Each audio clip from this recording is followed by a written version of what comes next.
UBS가 32억 달러의 크레딧 스위스를 인수한다라는 게 확정됐습니다. 근데 2008년 리만 브라더스 사태를 어쨌든 상기해 보면 그때는 일단은 파산을 했죠. 이번에는 중앙은행이 중재자로 나서서 상업적으로 처리했다. 그것도 굉장히 신속하게 미국 금융당국하고도 좀 교감이 있지 않았을까. 가파른 통화긴축에 따른 후폭풍이 이제부터 시작됐다. 그러니까 서막이 열렸다. 앞으로 어떤 일이 더 생길 수도 있다. 이번에 크레딧 스위스 문제나 미국의 지역은행도 알았나요? 몰랐죠. 네, 저도 몰랐습니다. 아마 미국의 중앙은행도 몰랐고 미국의 금융당국조차도 모르는 사태 모르고 있었지 않습니까? 그렇듯이 앞으로도 그런 이상한 일이 발생할 수 있다. 이거는 투자자들을 긴장시키고 신용 거래를 위축시키죠.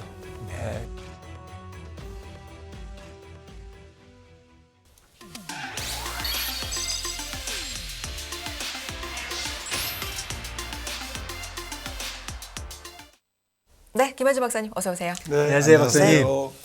보통 월요일 날 저희가 모시는데 네. 월요일 날이 별로 할 얘기가 없는 날이잖아요. 왜냐면 금요일 날 끝나고 이틀 다 지나가지고 그래서 좀 한가하게 얘기했는데 오늘 저희가 딱 얻어 걸렸네. 중요한 얘기들이 좀 있어요. 중요한 얘기에 딱 네. 박사님이 여기 딱 앉아 계시니까 마음이 아주 편안합니다.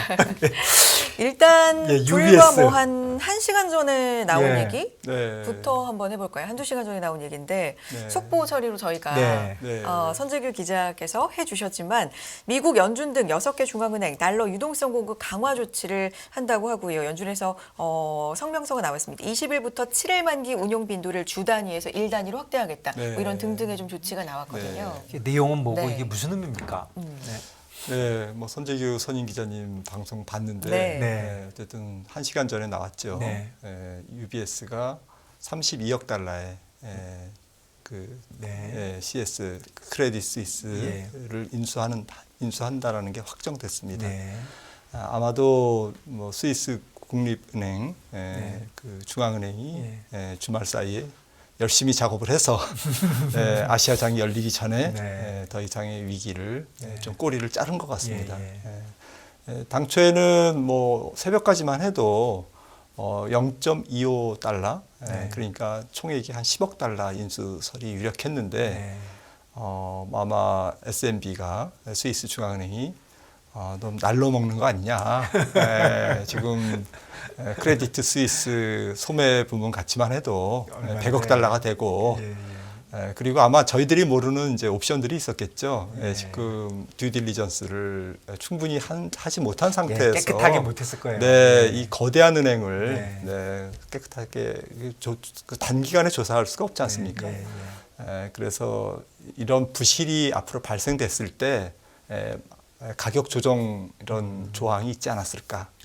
하지만 이제 발표는 일단 32억 달러 총액으로 인수하고 당초에 10억 달러는 좀 말이 안 된다라는 이제 설득이 있었지 않나라고 생각을 하고 있고요.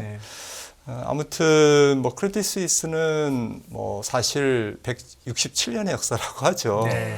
이미 보도됐지만 그런데 이미 뭐 한 2, 3년 전만 해도 UBS와 크레딧 스위스의 자산 규모가 큰 차이가 없었어요.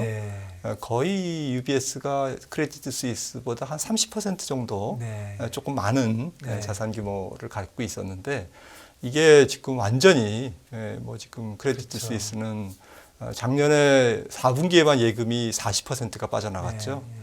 그리고 최근에 CDS 부도가 날 확률을 나타내는 어쨌든 CDS 프리미엄이 뭐 1000bp 그러니까 거의 부도 상태다. 그렇죠. 10% 안 망하기만 하면 10%를 내가 너한테 주겠다는 거잖아요. 1년에. 그러니까 이제 거의 망했다라는 것이고 미국의 SEC의 이번에 보고서, 결산 보고서를 내면서 쉬운 말로 돈이 줄줄 새고 있는데 어쨌든 뭐 중대한 문제가 발생하고 있는데 대차대조표에서 자세한 내용은 우리도 참 얘기하기 어려워라고 이제 얘기를 했잖아요. 그러니까 정말 뭐 조금 돈도 줄줄 새고 예금도 지난 4분기에 40% 하락 빠져나가고 그리고 어쨌든 뭐 각종 뭐 지금 그동안 서너 차례 딜 실패, 투자 실패. 투자를 이렇게 실패하면 그게 투자은행이냐? 투자를 못하는 은행이지.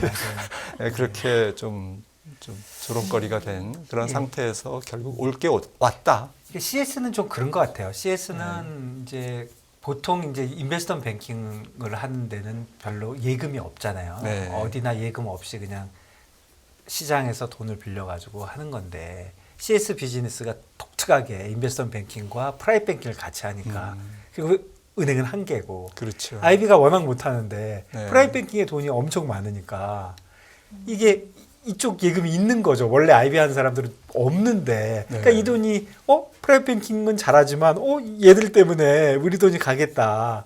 그래서 사실 망가지는 사실 묘한 상황이 된 것 같아요. 그러니까 조금 그 영업 구조가 특이하죠. 예. 특이하고 다른 은행에서 보지 못했던 그런 양상인데 좀 어쨌든 이게 그동안 유럽보다는 미국이 상당히 그 금융 규제가 2008년 금융위기 이후에 강화되면서 미국의 IB들 또 상업은행은 물론이고 굉장히 그 엄격한 규제를 받아왔지 않습니까? 그렇죠. 거기에 반해서 유럽은행들은 좀 상대적으로 미국에 비해서는 조금 널널한 완화된 규제를 받아오다가 계속 연속된 투자 실패로 인해서 순이익이 쪼그라들고 주가만 해도 한 3년 전보다 지금 주가가 80% 떨어졌었거든요. 크레딧 스위스가. 그러니까 주가가 다 설명을 해주고 있는 거죠, 사실. 또 물타기도 엄청 됐잖아요. 계속 유상증자 됐으니까. 근데 2008년 리만 브라더스 사태를 어쨌든 상기해 보면 그때는 일단은 파산을 했죠. 그렇죠. 파산을 하고 그 다음에 이제 처리가 된 반면에 이번에는 중앙은행이 중재자로 나서서 상업적으로 처리했다. 그것도 굉장히 신속하게. 프라이빗 뱅킹 때문에 뭐 안 할 수가 없는 네. 거죠. 그리고 아마 인수를 한 UBS도 프라이빗 뱅킹 소매금융에서 유럽의 제1인자. 그럼요. 세계 1인자죠. 세계 1위가 세계 1인자. 세계 1인자. 일단 소매 부분을 합치면 물론 이제 뉴스에 따르면 소매 부분을 이제 양쪽에 합쳐도 규모를 이제 인력 감축을 통해서 규모는 축소할 가능성이 있겠지만 어쨌든 예금 규모, 자산 규모로는 아마 세계 최고 랭킹 될 것 같습니다. 그리고 박사님 좀 이런 것도 있지 않습니까? 왜 그러냐면 이게 진짜 독점 금지 이런 법들도 있잖아요. 뭐 꼭 스위스에 있지만 스위스만 있는 게 아니고 비즈니스를 글로벌리 하니까 미국에서도 왜 비슷한 비즈니스 한 사람 합치는 걸 못하게 하잖아요. 그런데 그렇죠. 그런 것도 다 극복이 된 것 같아요. 하루 이틀 사이에. 뭐 어느 정도까지 극복된지는 저도 이게 인정을 해줬으니까. 아마 좀 뭐 미국 금융당국하고도 좀 교감이 있지 않았을까 당연히 그렇게 생각이 되고요. 아무튼 뭐 주주총회도 뭐 생략할 정도로 모든 절차를 어쨌든 신속하게 처리했던 것은 뭐 2008년 금융위기에 학습 효과가 있었기 때문에 결국 그 부실이 전염되는 이미 전 세계가 초연결돼 있잖아요. 통합돼 있기 때문에 2008년 금융위기 당시보다도 지금 더 연결돼 있지 않습니까? 그리고 초고속 인터넷망으로 금융시장은 완전 통합돼 있고 그리고 거래관계도 굉장히 복잡해졌겠죠. 저는 크레디트 스위스 문제가 좀 불거졌다면 어떤 파산 절차, 선파산, 후수습 이런 조치를 밟았다면 독일이나 그다음에 이태리 또 프랑스 은행들 중에 취약한 은행들이 상당히 어려움을 겪었을 거다. 하지만 이런 부분들을 다 알고 있기 때문에 주말 사이에 속전속결로 SBB도 미국에 36시간 만에 3일도 안 돼서 파산했고 4일도 안 돼서 파산한 지 하루도 안 돼서 조치가 나왔습니다. 진짜 그 말씀 해주시니까 대박이에요. 저번 주 목요일 날, 저번 주 목요일에 봐야 저저번 주인가? 열흘밖에 안 됐잖아요. 그날 SBB가 처음에 뉴스에 나왔을 때 SBB 전 발음도 안 돼가지고요. 발음이 어렵잖아요. VB니까. 그거 했는데 금요일 날 되더니 주말에 파산하고 우리 CS 얘기 언제부터 네, 했어요? 지난주, 저번 주 한 수요일인가? 네. 야, CS도 좀 문제 아니야? 이랬는데 지금 며칠 만에 CS가 아예 없어져 버렸잖아요. 그러니까요. 뭐 합병이 됐든 어쨌든 간에 와 금융시장이 뭐 죽여줍니다 진짜. 근데 박사님 저는 한편으로는 이런 생각도 드는 게 지금 모든 말씀하신 부분들 이렇게 뭔가 문제가 굉장히 크게 터지고 빠르게 2008년에 뭐 학습 효과가 있어서 빠르게 조치를 취하고 물론 굉장히 긍정적으로 해석이 될 수 있습니다만 이게 연쇄적으로 이렇게 또 다른 곳에서의 문제들이 아직 살아 있고 이건 아무도 모르는 거잖아요. 네. 그럴 경우에 언제까지나 뭐 중앙은행이나 아니면 다른 대형 기관이나 뭐 국가나 막아줄 수 있을까 이런 부분은 항상 좀 염두에 둬야 되는 거 아닌가라는 불안감은 저는 좀 있습니다. 몇 주 전부터 어떻게 봐야 될까요?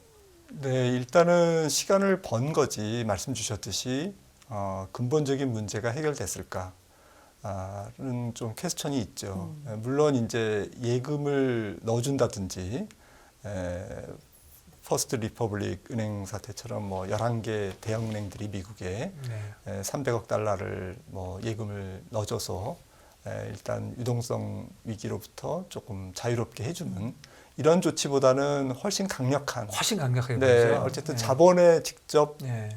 어쨌든 구조를 바꾸는 그러니까 주인을 바꾼다는 얘기는 자본 구조를 바꾼다는 얘기이기 네. 때문에 근본적인 해결이긴 합니다. 하지만 말씀 주셨듯이 저도 동의하는 게 이게 근본적인 해결일까? 라는 이제 좀 의문이 있죠. 사실 금융거래는 정말 거미줄 같이 서로 연결돼 있잖아요. 서로 대출고 그렇죠. 그다음에 네. 투자 그리고 파생 상품 이런 것들로 서로 얽히고 설켜 있기 때문에 전 세계 은행들이 그런 상태이기 때문에 한 은행이 무너지면 누군가는 이렇게 위험의 불똥이 튑니다. 어느 쪽으로든.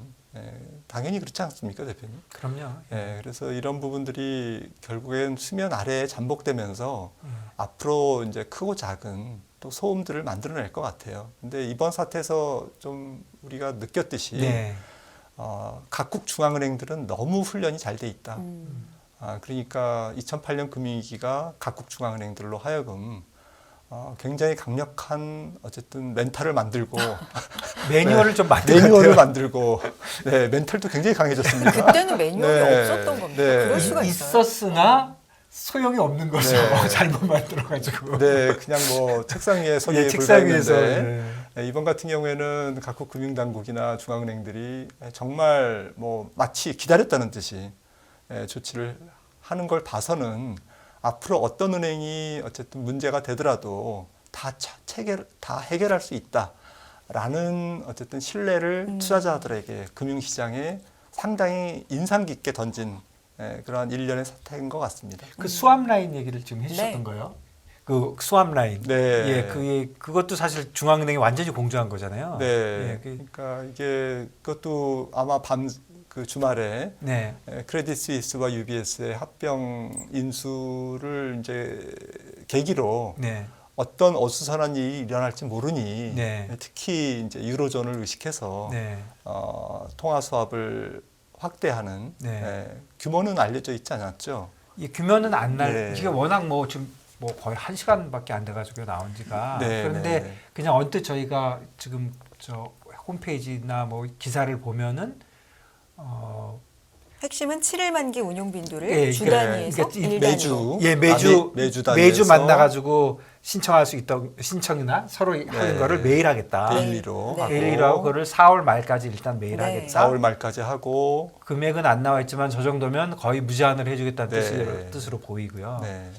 그러면은 결국 혹시라도 스위스나 유럽이 이런 일 때문에 달러 유동성이 부족하면 그거는 네. 미국이 도와주겠다 하고 그렇죠. 이거 대놓고 얘기한 거네요. 네, 대놓고 얘기했죠. 네. 국제 공조입니다. 완전 국제 공조네요. 네. 그래서 이런 부분들이 뭐 또 다른 뭐 문제를 일으킬 수는 있겠지만 네. 일단은 뭐 시간도 벌고 당면한 위험을 일단 불을 끄는 그러한 조치인 것 같습니다. 네. 그러면 하나만 좀 뒤로 돌아가 보면 지금 뭐 아나운서님도 얘기해 주셨고 박사님도 얘기해 주셨는데 이게 이제 시간만 벌은 거다. 그러면 근본적인 문제는 결국 경기, 그다음에 과도한 건지 뭔지 모르겠지만 인플레이션으로 인한 높은 금리 이런 건가요? 네, 그 미국의 지역은행 문제라든지 그다음에 이번에 크레딧 스위스 문제, 뭐 각 은행의 고유한 문제도 있겠지만 네. 결국 금리를 급하게 올리면서 생긴 후유증, 후폭풍이지 않습니까? 네. 금리를 만약에 연준이 안 올렸다면, 그렇죠. 그리고 이런 일 없겠죠. 네, 2년 전부터 팬데믹도 안 왔고 예.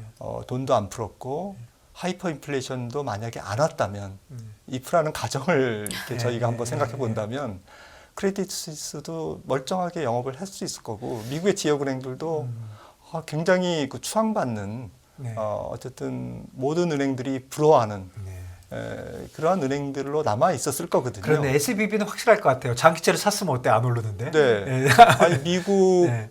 보통 뭐 상업은행들의 미국 자산에서 국채 비율이 20% 정도 됐는데 50%던 50%가 넘었잖아요. 잘한 어떤 면에서 어떻게 보면 네. 안전하게. 네. 그리고 네. 주주서 안에서도 우리는 자산 관리를 굉장히 보수적이고 안정적으로 하고 있다라고 자랑했거든요. 예. 불과 지난 분기까지. 예. 그러니까 이게 여러 가지 함축적인 의미가 있습니다. 그렇네요. 조금 다르게 생각해 보면 세상에서 세계에서 가장 안전한 미국 달러를 갖고 있었는데 국채라는 게 결국 달러지 않습니까? 현금이죠. 네, 그리고. 달러인데 달러 현금이죠. 네, 달러의 어쨌든 뭐 기간 미스매칭이든 어쨌든 달러를 갖고 있었는데 문제가 생겼다라는 것이기 때문에 이것 때문으로라도 미국 중앙은행이 긴급하게 나서지 않을 수 없었다. 저는 이제 그렇게 그렇군요. 보고 있고요. 달러 가치에 대한 중대한 훼손이거든요. 물론 SBB가 잘못했습니다. 예. 기간을 미스매칭하고 예금이 만약에 급하게 빠져나갔을 경우에 처분할 수 없는 네. 자산을 안전자산을 갖고 있었던 것은 맞지만 어쨌거나 달러를 갖고 있었는데 문제가 생긴 거잖아요. 그렇죠. 이거는 미국 중앙은행 입장에서는 상당히 쇼킹했을 것 같아요. 네. 정말 쉬운 문제였는데 코앞에서 미국 중앙은행도 어처구니 없는 일을 받은 거죠. 네. 그렇기 때문에 더욱더 긴급하게 나서지 않을 수 없었다라고 이제 해석이 되고 네. 어쨌든 다시 문제를 뭐 크레딧 스위스 문제로 돌아가면 네.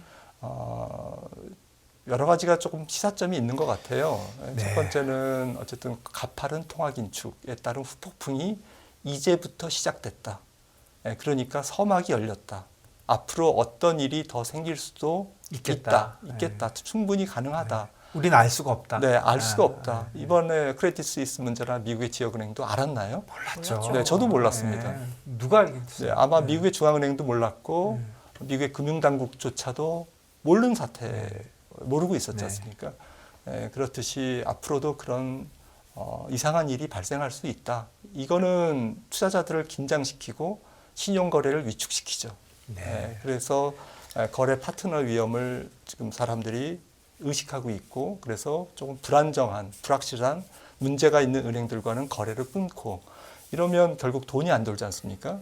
돈이 안 돌다 보면 결국 대출이 위축되고 네. 이것은 결국 금융 섹터에서 메인 스트리트, 실물 경기 쪽으로 옮겨갈 거다. 그러니까 기업 대출도 위축되고 가계 신용 대출도 위축되면서 경기 침체를 앞당길 가능성이 있는 상황으로 지금 번지고 있다라는 네. 것은 좀 그 이면에 저희가 금융만 지금 좀 있는데. 보고서 이거 해결되면 와, 다 됐다.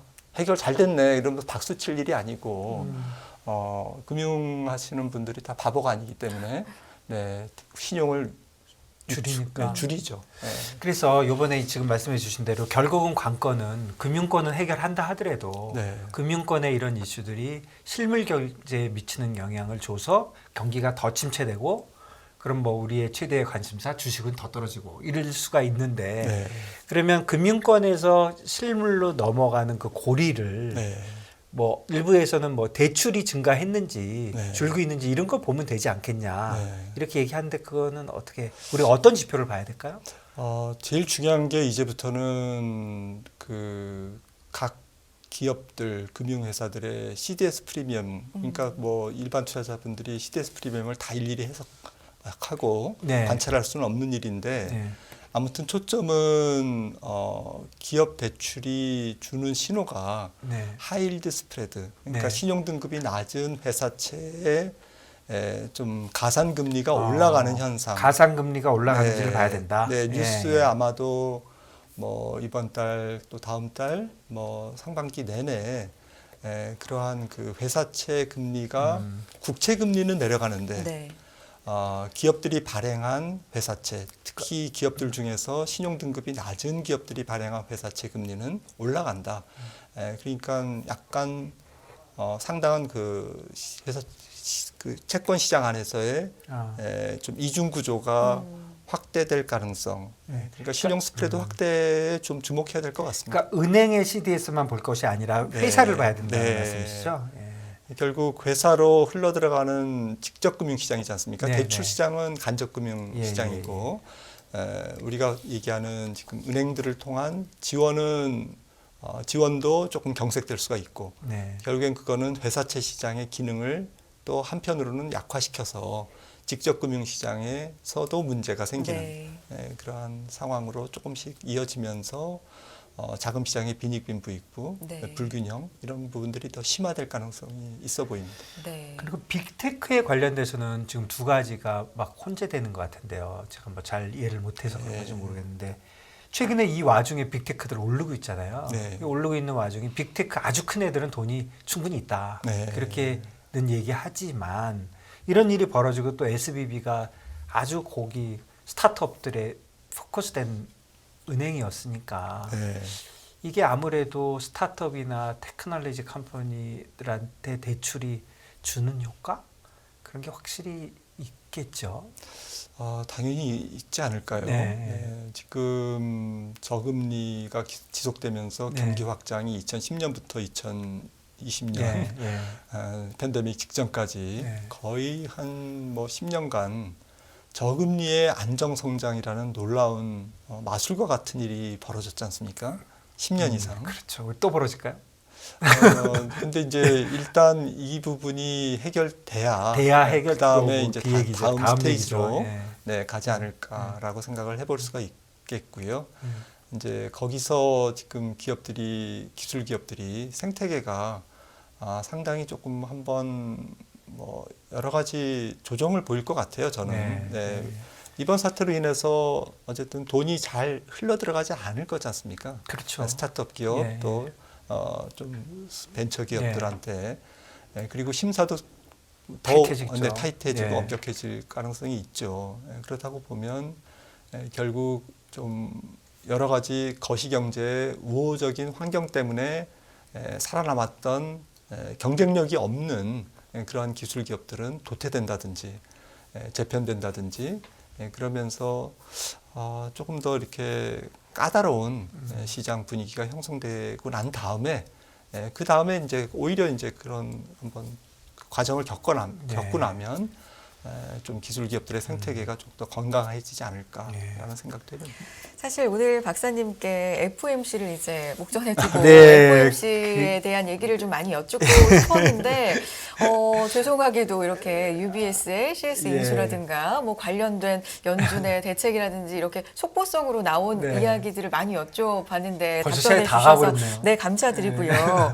그래도 이번 주는 FOMC에 그래도 시선이 좀 많이 갈 수밖에 없는데 어떤 거를 봐야 되는지 네, 좀 시간이 좀 진짜 짧지만 시간이 너무 짧아졌네요. 네, 짧게 말씀드리면 네.